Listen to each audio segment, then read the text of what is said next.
What got your attention about him? Mm-hmm. He didn't drink. Didn't drink.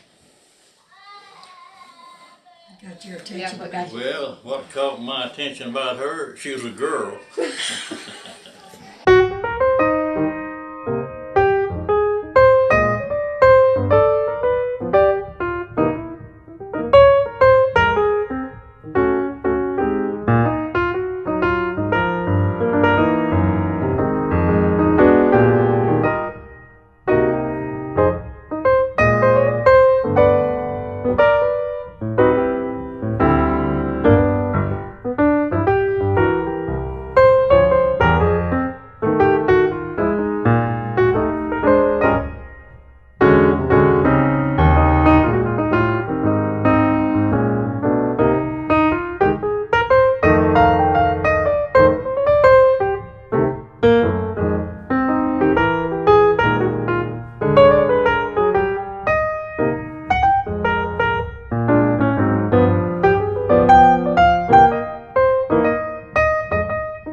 Okay, first question is, how did you meet?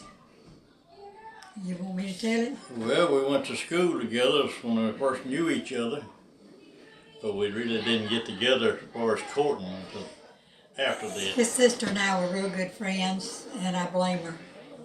I give her Which Joyce. sister? Oh, Joyce and I the same age, and we go out and whatever. Then first thing I know, he was coming to the house. Right. You said, I heard you earlier talking about Granddaddy Jim. He offered you a prize in exchange for marrying her. Tell me a little more about that. Tell me that story. About what now? Granddaddy Jim offered you a prize. But to marry, that's a lie. But anyway, he tells it. Well, I have to throw a little yarn in every once in a while. He told me, said, who marries my daughter will get a prize. Well, I wanted the prize real bad, so I married her, and he never did give me the prize.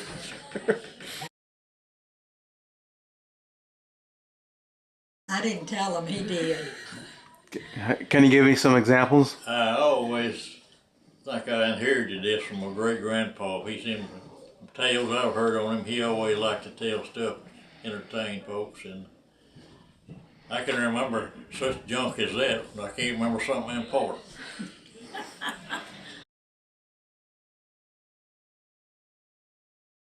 We went to the movies some. There wasn't much place to go except to the movie. Yeah, and we would go out Wasn't much money to go on either. to Mama's and Papa's house with it'd be a house full like it is here. And he'd come get me and take me out there. Tell me about the most memorable date y'all had. Well, I can't remember anyone that stands out from the others. We just kind of grew together. Okay, let's see. Did you ever cook for him before y'all got married? I made him a lemon pie. So that's how you got him? Yeah, that's how I got him. I think she trapped me with a lemon icebox pie. I don't think I ever had one of those. It wasn't a whole lot of stuff at our house to cook. Did you ever exchange gifts, or did he buy you flowers? He bought me a birthday present in May before we married in November, and it was a piece of costume jewelry.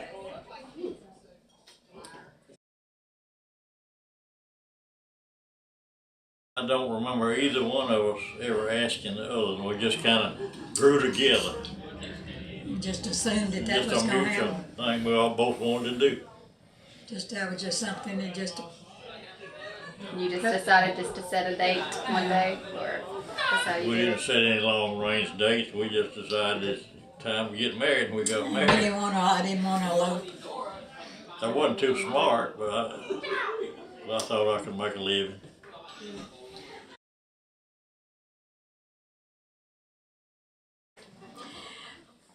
Yeah, just a bare minimum. We were at the parsonage at Arcadia, and Mr. and Miss Chandler was there, and Joyce, and the guy that she married, Norman, and Loda, and my mom and daddy, and my grandmother, Big Mama. And that was it. We got married, and Who married you? Who was Brother Cox, I believe was his so name. preacher. Preacher, Methodist preacher. It wasn't Gibbs. Gibbs, maybe. I think it was Gibbs. Maybe so. It's been 65 years ago. Yes.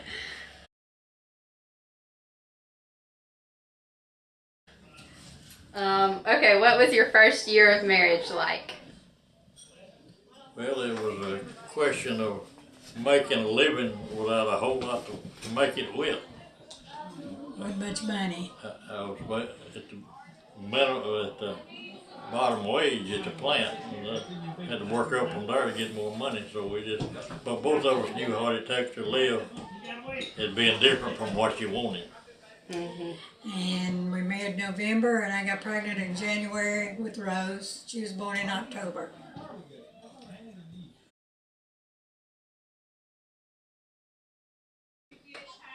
Well, I don't know that we are, but we both have the same basic beliefs of what is right and what is wrong. I think that's what kept us together. And there's certain things you're supposed to do, and you got to have some beliefs of right and wrong. That's about the best answer I could give you. What made us compatible? I think the fact that the way we were raised, that had a whole lot to do with what we wanted in life. We wanted a family, and we wanted what we got right here. And I think that if he hadn't wanted that, then we'd have been in bad trouble. And we think we have been more fortunate that way than I think we can deserve of what we got. God has been good to us in many ways that we don't think about it every day. But even with the hardships that we've had different times and whatever, we still come out way up here. Well, like I said, we had a belief in right and wrong, and we was going to stay together. So we knew we had to. We didn't have any other choice. I think one of the things is that you have to understand that things is not always going to be smooth. You're going to have rocky days. Some days that, you think, well, heck, with all this, but you're not going to leave, and he's not going to leave. So, and somebody said one day, you can't leave because you can't leave your kids. They put you in jail. So we just stayed together and loved each other and went on where we at today. So tell me about your expectations. I mean, all this happening right now. What were your expectations 65 years ago versus what you're seeing now? I mean, were you just expecting to have one or two kids and have a low-key lifestyle? I didn't really particularly have a amount of children in mind, but the way I was raised, this right here is what I wanted.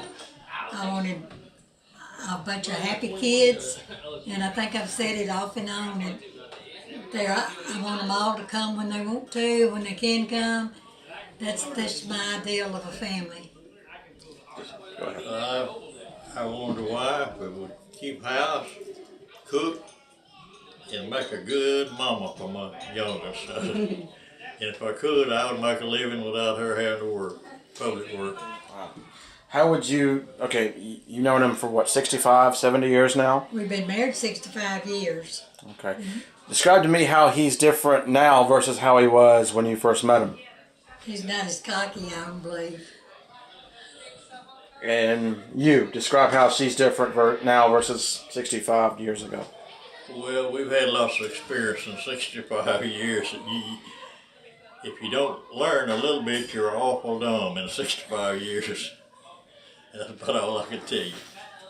Okay. Any advice that you would give a couple that is about to get married?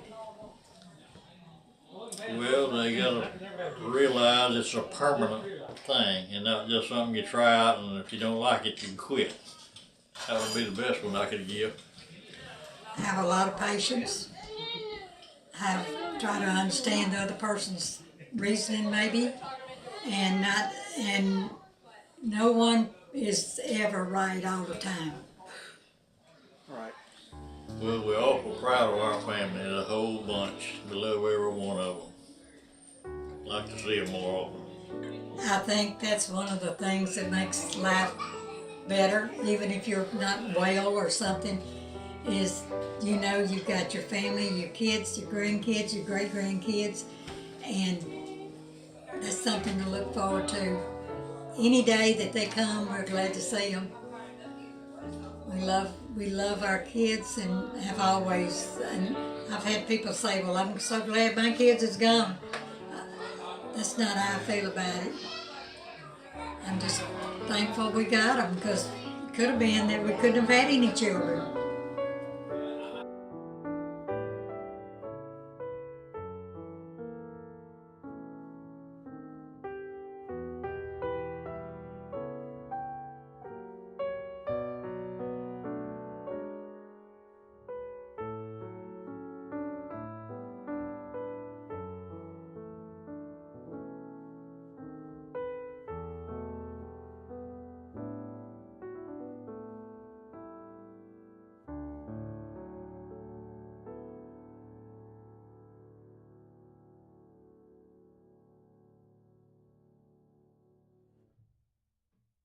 What time are they gonna be in the movie?